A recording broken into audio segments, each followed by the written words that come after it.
곧 이어서 성공적인 가정 목회를 위한 프로그램 갓패밀리가 방송됩니다.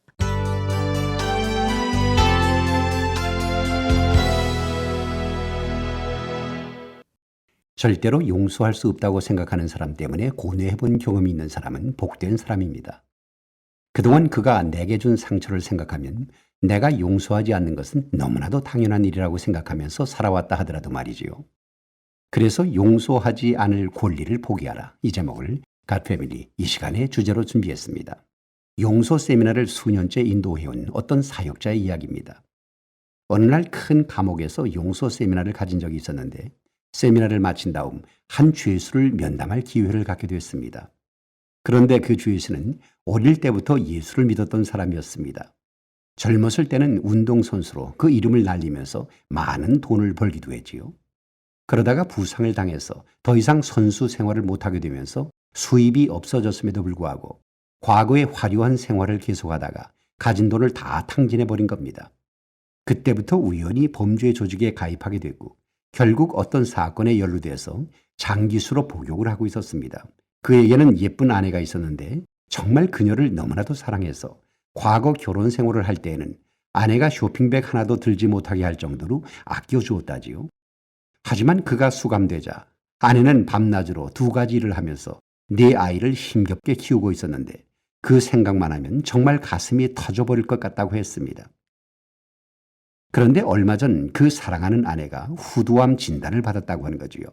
그래서 간수에게 부탁을 해서 그의 사무실에서 집에 전화를 하고 있었는데 이때 갑자기 들어온 한 원목이 어떻게 죄수가 사무실 전화를 쓸 수 있느냐고 소리를 지르면서 나가더라고 하는 겁니다. 정말 머리가 확 돌아버릴 것 같았지요.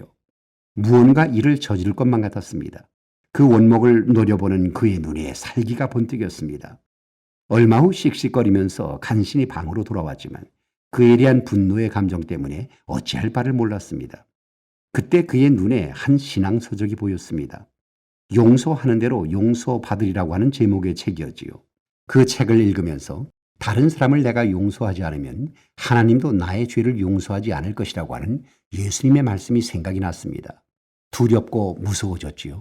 그래서 무릎을 꿇고 그 원목에 대해서 품었던 분노를 용서해달라고 그리고 사랑할 수 있게 해달라고 기도했습니다. 하나님께서 그의 기도를 들으시고 그에게 용서와 사랑의 마음을 주셨습니다. 즉시 그는 사무실로 돌아가서 오늘 있었던 일에 대해서 용서하며 그를 사랑한다고 말했습니다. 그 순간 하나님이 주시는 평안이 그의 마음을 덮었습니다. 그렇습니다. 용서엔 먼저 나 자신을 변화시키는 능력이 들어 있습니다. 그런데 막상 용서받은 사람으로부터는 그다지 눈에 띄는 반응이 나타나질 않습니다.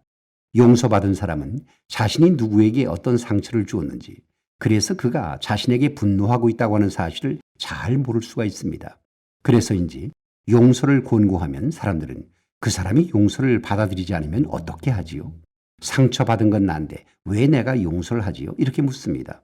그렇지만 우리가 용서하는 것은 하나님의 말씀에 순종하기 위해서이지 상대방의 반응 때문이 아님을 깨달을 필요가 있습니다. 그렇습니다.